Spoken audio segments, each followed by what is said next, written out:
आप तो गवर्नमेंट को छोड़ो। मैं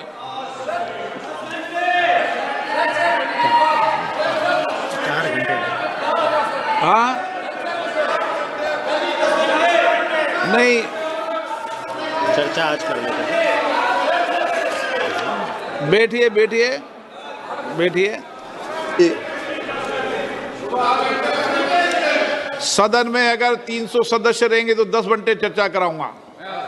माननीय अध्यक्ष जी, एक मिनट माननीय, एक मिनट 10 घंटे चर्चा करा दूंगा सदन में 300 सदस्य रहेंगे तो।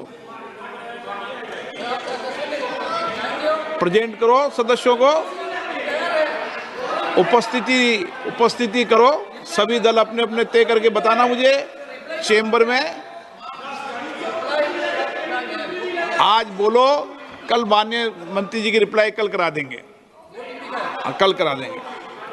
श्री अरे बोलो तो सही, बैठो तो सही सदन में। पूरा सदन बैठोगे तो मौका मिलेगा। चलो बैठ जाओ, सबको मौका मिलेगा। बैठिए। माननीय मंत्री महोदय, केवल इतना निवेदन है, ये सदन ईंट गारों का भवन नहीं, लोकतंत्र का पवित्र मंदिर है।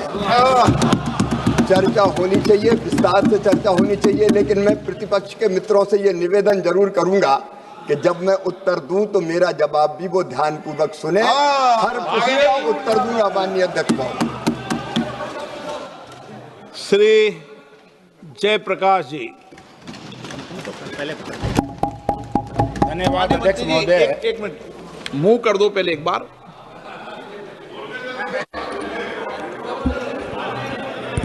थोड़ा बहुत बता दे 1-2 मिनट में आपको। माननीय अध्यक्ष महोदय, मैं तो विस्तार से चर्चा करूंगा।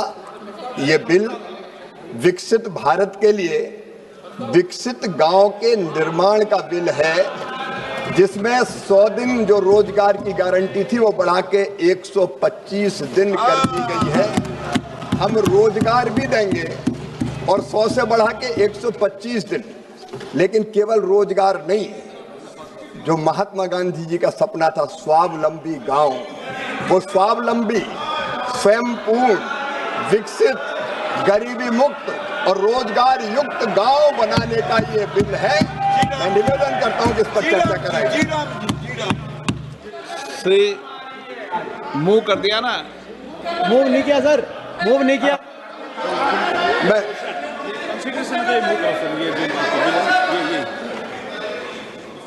माननीय अध्यक्ष महोदय, मैं प्रस्ताव करता हूं कि विधेयक पारित चर्चा की विधेयक पर चर्चा की। श्री जयप्रकाश जी। धन्यवाद अध्यक्ष महोदय। वरिष्ठ नेता है, गरिमा के अनुसार बोलना। सर आज आप रहिए, सर आपका सानिध्य चाहिए।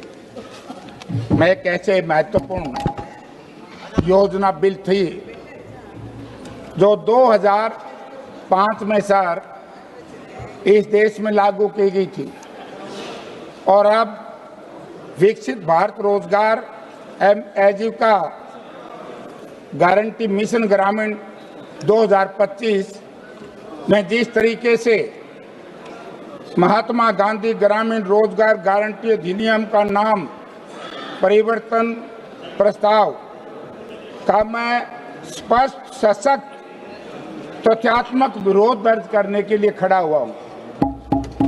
अध्यक्ष सभापति महोदय, क्योंकि ये सारा जो बिल है, मंत्री जी कह रहे थे कि मेरी बात को सुन के जाना। मंत्री जी, मैं आपको याद दिलाना चाहता हूं, आपको चेयर सुन 2000 जयप्रकाश जी, हम सुन रहे हैं आपको। नहीं, मंत्री जी की बात कही मैंने जी, वो भी अपना, मैं गलत नहीं कहता, थ्रू आपके जाएगी मेरी सारी बात, मान लीजिए बस। तो जब ये बिल है महात्मा गांधी ग्रामीण रोजगार गारंटी बिल लोकसभा में आया 2005 में सर, और उसको कांग्रेस पार्टी और उस वक्त की यूपीए की चेयरपर्सन आदरणीय श्रीमती सोनिया गांधी जी ने और भारत के प्रधानमंत्री डॉक्टर मनमोहन सिंह ने, यूपीए के नेताओं ने बड़े फिराक दिली से कहा, जब विपक्ष के लोगों ने कहा कि ये सिलेक्ट उस पर संसदीय समिति को भेज दिया जाए, तो हमारी पार्टी ने, हमारे नेताओं ने संसदीय समिति को भेजा और सभी दल के नेताओं के विचार विमर्श के बाद, सभी दलों के हाँ भरने के बाद सदन में लाया गया।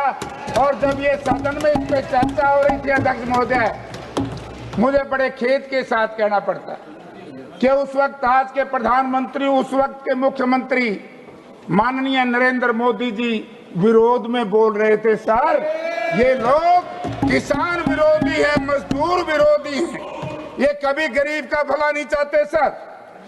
तो मैं 2005 में जब यूपीए गवर्नमेंट ने सिलेक्ट कमेटी को भेज दिया, तो जब कल हमारे नेता ये चाह रहे थे कि इसको स्टैंडिंग कमेटी में भेज दिया जाए, तो किस बात का अंदेशा था कि आप इसको भेजते? क्योंकि महात्मा गांधी जी का नाम बदलना देश में सबसे बड़ा अपराध है सर। ये महात्मा जी थे। मैं बहुत देशों में गया हूं सर, जहां जाते हैं महात्मा जी के स्टैचू के ऊपर माला अर्पण करते हैं। दुनिया का जो भी राष्ट्राध्यक्ष है, वो जब हिंदुस्तान में आता है महात्मा जी की समाधि पे जाता है। ये कांग्रेस पार्टी ने महात्मा गांधी जी के नाम से इसलिए योजना चलाई क्योंकि इससे गरीब को, दलित को, शोषित को, पिछड़े को, बैकवर्ड को गांव में अधिकार देने का इसने फैसला लिया था। तो इसलिए सर 2005 में जब ये लागू क्यों किया गया सर, बहुत सी ऐसी आवाज आई पूरे हिंदुस्तान से, गरीब की आवाज, मजदूर की आवाज, कि देश में एक ऐसा कानून लाया जाए जिसको रोजगार की गारंटी का कानून माना जाए। और मनरेगा से पहले सभापति महोदय, पूरी दुनिया में मंत्री जी मानेंगे कि कानून नहीं था। आज भी जिन देशों में कानून है ये, उनमें पूर्ण रूप से लागू नहीं है, जैसे भारतवर्ष में लागू किया था यूपीए गवर्नमेंट ने। लेकिन मनसा खराब है सर सरकार की। मैं आपको 2-3 चीजों की तरफ ध्यान देना चाहता हूं। 2005 में जब ये लागू किया गया, तब गांव में बड़ी परेशानी थी। गांव से पलायन हो रहा था गरीब लोगों का, शहरीकरण बढ़ रहा था, गांव में आजीविका के संसाधन नहीं थे। और जब खेती में मशीनरी का उपयोग बढ़ता गया, जो गरीब आदमी है गांव में, दलित है, शोषित है, पीड़ित है, पिछड़ा है, उनको रोजगार नहीं था, तो उसको रोजगार की गारंटी का कानून बनाया। ये बात अलग है, हमने रोजगार को गारंटी दी। लेकिन बड़ा खेद है, मंत्री जी से आपके माध्यम से पूछना चाहता हूं, आपने तो एमएसपी को भी कानून की गारंटी नहीं दी जिसकी आपने हाँ भरी थी। तो इसलिए अध्यक्ष महोदय, इसमें क्या है, आदिवासी महिलाएं, दलित, भूमिहीन मजदूरों को केंद्र में रख करके, और सबसे बड़ा काम सर, सामाजिक समानता को बढ़ावा दे करके ग्रामीण इलाकों में ढांचागत कमजोरियों को दूर करता है, जो ये मनरेगा था। और आज आपने जो लागू किया है, पिछले कुछ सालों से सर, बजट की कमी, भुगतान में देरी, डिजिटल बाध्यताएं तथा जवाबदेही को सिस्टेमैटिक तरीके से कमजोर करते हुए आधिकारिक आधारभूत ढांचा धीरे धीरे खोखला हो गया और इस मनरेगा को इतना कमजोर कर दिया सर। मैं मंत्री जी से यह भी जानना चाहूंगा, हमारे सांसद वरुण मुलाना जी ने प्रश्न रखा था मनरेगा को लेकर के, तो उन्होंने कहा कि हरियाणा में वो मनोहर लाल जी चले गए, 8 लाख मजदूर पंजीकृत हैं सर, केवल 2100, ये मंत्री जी का जवाब है, 2100 लोगों को काम मिला। जो मनरेगा थी 8 लाख में 2100, मेरे हिसाब से 25% लोगों को सर। इससे दुखदायी बात क्या हो सकती है सर? कानून की कमी कोई कसूर नहीं था, इच्छा शक्ति केंद्र सरकार की किसान विरोधी, मजदूर विरोधी, दलित विरोधी, पिछड़े लोगों के विरोध थी, इसलिए लोगों को काम नहीं मिला। फिर जो मनरेगा का कानून, उसमें ये लिखा है अगर 100 दिन का काम ना मिले 15 दिन के अंदर अंदर उसको बेरोजगारी भत्ता देंगे। मैं मंत्री जी से जानना चाहूंगा, सुनो ना, वो आ गया है, जो बेरोजगारी भत्ता, जिन 6 लाख लोगों को काम नहीं मिला, हरियाणा सरकार ने, केंद्र सरकार ने उनको बेरोजगारी भत्ता कितना दिया, ये भी आप मंत्री जी बताएं, हम इसको भी आपसे सुनना चाहते हैं। तो सर धीरे धीरे करके इस मनरेगा को इतना कमजोर कर दिया। मंत्री जी भाषण देते हैं, मैं कई बार सुनता हूं, बार बार ये कहते हैं कि हमने ये कर दिया वो कर दिया। मैं एक ही प्रश्न आपसे पूछना चाहूंगा, जब देश में 2006 में कुल 200 जिलों में था और 2 वर्ष के अंदर अंदर इतनी इच्छा शक्ति थी कांग्रेस पार्टी की, गरीब के प्रति पूरे हिंदुस्तान में लागू किया गया। और जब पूरे हिंदुस्तान में लागू हुआ, माननीय प्रधानमंत्री नरेंद्र मोदी जी ने, जो देश के प्रधानमंत्री हैं सर, आज इस कानून को लेकर के केवल महात्मा गांधी से है तो परेशानी है, या गांधी नाम से परेशानी है, या क्या जाने, वो तो ये बताएंगे। महात्मा गांधी जी का नाम बदलने की आवश्यकता नहीं थी। अगर मंत्री जी 100-125 दिन आपने करने थे तो इसमें भी ला सकते थे, लेकिन मैं मंत्री जी का ध्यान दिलाना चाहता हूं, धारा 5 के तहत रोजगार के दिनों की संख्या में वृद्धि, रोजगार की दिनों की संख्या में वृद्धि, मनरेगा में 100 दिनों के रोजगार को गारंटी को बढ़ाकर 125 दिन का प्रस्ताव है। ठीक है सर। हालांकि अपनी 2024 की रिपोर्ट में स्थायी समिति ने इसे बढ़ाकर 150 दिन करने की सिफारिश की थी। आपने तो अपनी स्टैंडिंग कमेटी की रिपोर्ट को भी स्वीकार नहीं किया। मैं अच्छा मानता अगर आप 150 दिन करते तो, इससे बुरी बात क्या हो सकती है। हालांकि एक्ट के तहत अनुमानित कामों की संख्या बढ़ाकर 266 होने का वाला दिया गया था। ये इंडियन नेशनल कांग्रेस चाहती है कि 266 दिन करते, तब तो नाम बदलने का कोई लाभ था। क्या लाभ, केवल नाम बदलने से काम नहीं चलेगा। धारा 6 के तहत सर किसान के साथ बड़ा अन्याय है सर। इसमें आप भी किसान है सर और मंत्री जी भी किसान है। यानी कि धारा 6(2) में कहा गया कि राज्य सरकारों का वित्तीय वर्ष में कुल 60 दिनों की अवधि से पहले नोटिफिकेशन करेगी, जिसमें सर बुआई कटाई की मुख्य कृषि मौसम शामिल होंगे। इस दौरान इस एक्ट के तहत कोई काम नहीं किया जाएगा। जब खेत में काम होगा तो नरेगा के लोगों का लाभ किसान को नहीं मिलेगा। इससे बुरी बात क्या हो सकती है। यानी कि इसमें बदलाव किया जाए और इसमें जो हमने पहले भी बात उठाई थी कि इस मनरेगा को खेती के साथ जोड़ा जाए, और खेती के साथ जुड़ेगा तो किसान को भी लाभ होगा सर और मजदूर को भी लाभ होगा। अब धारा 12 वंचित समुदायों को अल्पसंख्यक प्रावधान के सेंट्रल एम्प्लॉयमेंट गारंटी काउंसिल में 1/3 एसटी अन्य पिछड़ा वर्ग ओबीसी अल्पसंख्यकों के लिए आरक्षित है। यदि इस धारा में 11 में भी स्टेट एम्प्लॉयमेंट गारंटी काउंसिल के लिए आरक्षण अनिवार्य है। हालांकि बीबीजीजीआरएमजी बिल में धारा 13 के तहत स्टेट ग्रामीण रोजगार गारंटी काउंसिल के लिए आरक्षण तो रखा गया, लेकिन धारा 12 के तहत सेंट्रल ग्रामीण रोजगार गारंटी काउंसिल के लिए आरक्षण प्रावधानों का कोई जिक्र नहीं किया गया सर। इससे बुरी बात सर क्या हो सकती है। धारा 22 राज्यों में बढ़ती बोझ, वित्तीय स्थिति का बोझ बढ़ेगा। सर मैं हरियाणा के बारे में आपको कहना चाहता हूँ। हरियाणा प्रदेश में जब कांग्रेस ने सरकार छोड़ी 65,000 करोड़ कर्जा था सर। आज 11 साल में 4 लाख करोड़ रुपए कर्जा हरियाणा के सिर पर।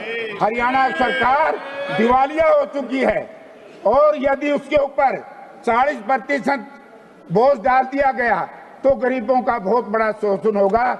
मैं मुख्यमंत्री जी से कहना चाहूंगा आपके माध्यम से कि इसको भी वापस लिया जाए और जो कांग्रेस के टाइम में था राज्यों पर 10% बोझ डाला जाए।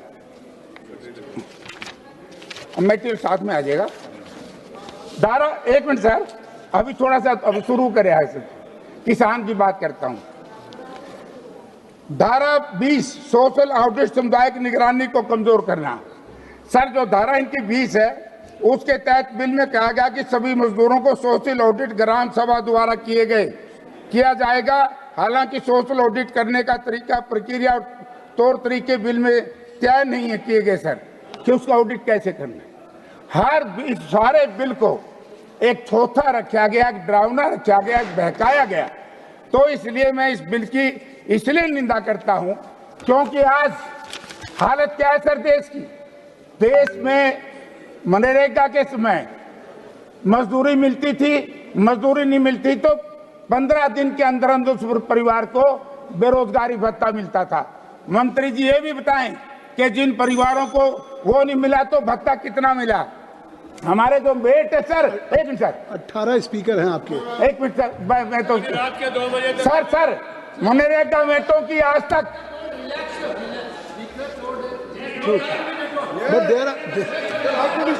केसी Venugopal ji, there are 18 speakers from your party.